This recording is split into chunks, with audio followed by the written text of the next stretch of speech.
Hey, what's up, guys? Welcome back to my channel. I'm Rasan427, and actually today I'm actually going to be doing a WWE predictions video on actually WWE Money in the Bank 2023, which actually will take place July 1st, 2023 from London, England, from the O2 Arena.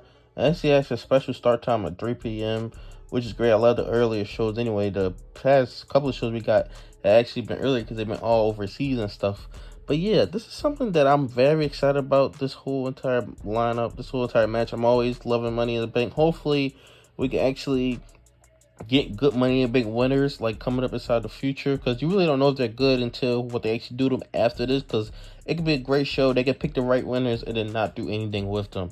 And I will say a lot of these matches are unpredictable.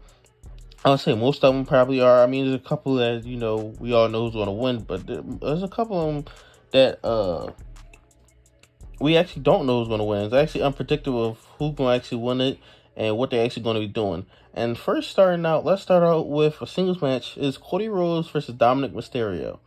Now, in this match, you might just say Cody Rhodes is going to win. But then they had the unpredictability of Brock Lesnar coming in. Now, I don't think they're going to have Brock Lesnar coming in. The only way Dominic Mysterio wins is if Brock Lesnar comes. They're not going to have Dominic beat Cody Rhodes, even with the help of Rhea Ripley, even with the help of the whole Judgment Day. They're not going to do that unless Brock is there. Now, I don't know if Brock's going to be there or not. There's not any rumors or reports of him being there at all, so I really don't know. But I'm going to go with Cody Rhodes picking up the victory. I think they're going to try to have Cody Rhodes pick up the victory over Dominic, and that'll be it. I do not think they're going to have Brock come over here because I think he's actually announced for the Raw after this. So I think he'll show up there. I mean, there's a chance they actually do that and have Dominic win, but I'm going with Cody Rhodes actually picking up the victory inside this match.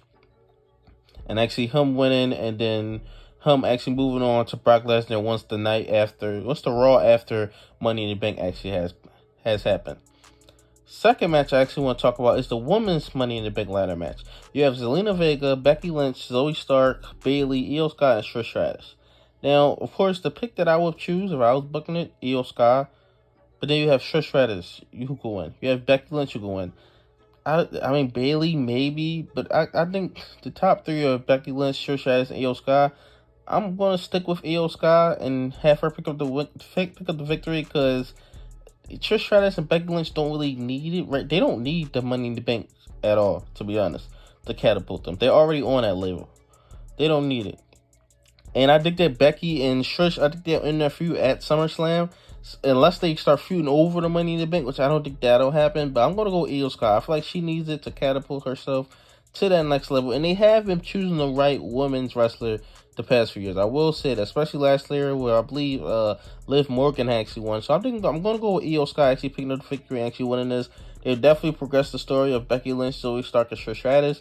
Will Lita be involved and have a tag team match? Becky Lynch and Lita versus Trish Stratus and Zoe Stark at SummerSlam. I'm guessing they're going to be doing that, or some type of handicap triple threat match, something like that. But I'm going to go with Io Sky picking up the victory and winning the women's Money in the Bank ladder match.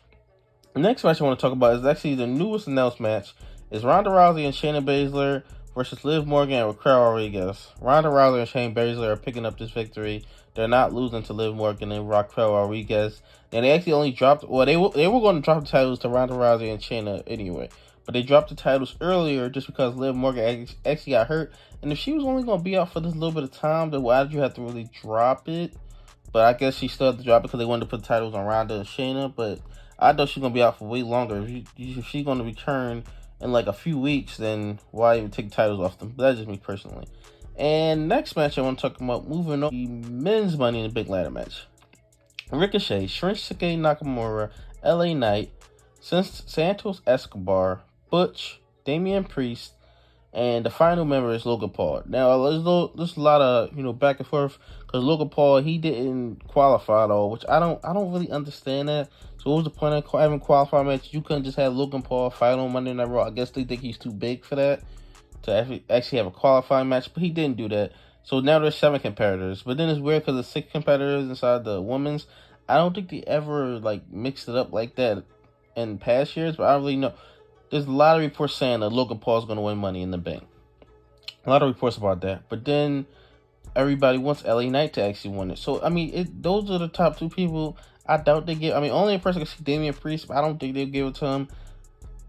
This is tough. I'm gonna go with LA Knight, but I could definitely see them actually giving it to Logan Paul. I really hope they give it to LA Knight. It's because I don't know how far they're gonna push Logan Paul and stuff like that. Just simply because it's like, are they gonna really put a world title on him, or is he just gonna win Money in the Bank and then lose his match? Because I mean, that's been happening a lot. I mean, just because you win Money in the Bank don't mean you're gonna become a world champion. I mean, we know that at this point. But I'm gonna go with LA Knight. I mean, I would not be surprised if Logan Paul won at all. I would not be surprised, especially all the reports of him winning and him challenging somebody at SummerSlam. Well, it will be Seth Rollins, to be honest. But him challenging somebody at SummerSlam, because the thing about it is that he'll be Money in the Bank, but he's not showing up every week. I mean, I think the last time we seen him was WrestleMania. So if he's gonna hold the Money in the Bank, he's probably gonna cash it in sooner rather than later. Just simply because, I mean, he's not gonna show up every week. Then if you put a world title on him, is he gonna be a part-time world champion? But then you said the World Heavyweight Championship is not going to be for part-timers. So it's all just interesting because he's not a full-time worker at all. I mean, I believe the last time we seen him was actually WrestleMania. So, I mean, we'll just see about this. I can see them doing Seth Rollins and Logan Paul, but do you have Seth Rollins just beat him again? So, it's just interesting to see what WWE actually goes and does with that. And actually, getting into next match is for the World Heavyweight Championship, Seth freaking Rollins versus Finn Balor. I'm going with Seth freaking Rollins. He's going to win this match. I just don't see him taking the title off this early. If it was later, I can definitely see it. I mean, Finn Balor hasn't won a championship since 2016, and I think what they're going for with the future, I think at SummerSlam, if Logan Paul doesn't win, they'll do Logan Paul stuff. I think they're going to do Seth Rollins, Finn Balor, and Damian Priest side a triple threat match. I think it's the only thing you can do, because I just don't see another opponent for him unless they do Seth and Damian one-on-one at SummerSlam, but I don't think they do that. I think a triple threat match would probably be the best bet for them, because I just don't see who he faces after this, to be honest. I think he continues feud with the Judgment Day, because I just don't see what big match. I think that triple threat match is the biggest thing they can do for Seth at SummerSlam, because I just don't see anything else in that Raw roster that he can actually do. I mean, maybe Drew McIntyre, but then you don't know when he's coming back, but that's the only, Drew McIntyre is the only other thing. Randy Orton, I don't know what brand he's even going to be on. He wasn't even part of the draft, so we'll just have to see about all that. But it's definitely interesting to see what they do with Seth Rollins after this. But Seth Rollins definitely picking up victory. I think that would be a great match. And getting into what's probably going, I don't know what's going to main event. I assume this is going to main event. The Bloodline, Roman Reigns and Solo Sikoa versus the Usos. And the Bloodline Civil War tag team match. This can literally go either way. Just when I thought, every time I think they're going to have Roman lose and I pick against Roman, he wins. But then, if this is going to continue into SummerSlam, which this has to continue into SummerSlam, I just don't see them ending it right here. I mean, if Roman was fighting Cody at SummerSlam, then this would end right here. This would be it. Roman would beat them. But I think they're going to do another match. And whether they do a triple threat match between the Usos and Roman, another tag team match with a stipulation, I don't know what they actually do. But I'm going to go with the Usos actually picking up the victory. I'm going to go with them picking up the victory. A lot of people say that Roman should be pinned. No, he should not.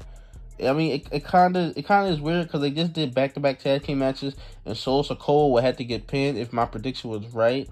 But then it's like you want to get Solo pinned at 2 back-to-back pay-per-views. That's kind of weird to me. And you booking them so strong just to have him get pinned at 2 back-to-back pay-per-views. But I do not think they're going to pin Roman inside this match. They protect him so much. They didn't put... they've done everything for him. For him to just get pinned inside of a tag team match against the Usos, I just don't see that at all. I really don't see that. I mean, I know he keeps his titles, but he hasn't been pinned. The person who beat him for the title, whether it's somebody from the Bloodline, whether it's Cody Rhodes, they have to pin. That should be the person who pins him for the first time. Just to me personally. But I'm going to go with the Usos picking up the victory. And I think this is going to progress into SummerSlam. What they do at SummerSlam, we don't really know. But I think this is going to progress into SummerSlam. And that was my predictions for Money in the Bank 2023. There's only 6 matches announced. They might keep it to just 6. I think they'll announce like 1, maybe 2. I think they'll just announce 1 more match for this actual show. They've been keeping the cards like more smaller now for what it is. But tell me your thoughts in the comment section below. I think this would be a great show and a great card. I mean, WWE has had all good pay-per-views all year round. So for this whole year, they've had good pay-per-views. Even though some of their weekly shows haven't been good, but all the pay-per-views have been great. But tell me your thoughts in the comment section below. Like, comment, subscribe. Thanks for watching.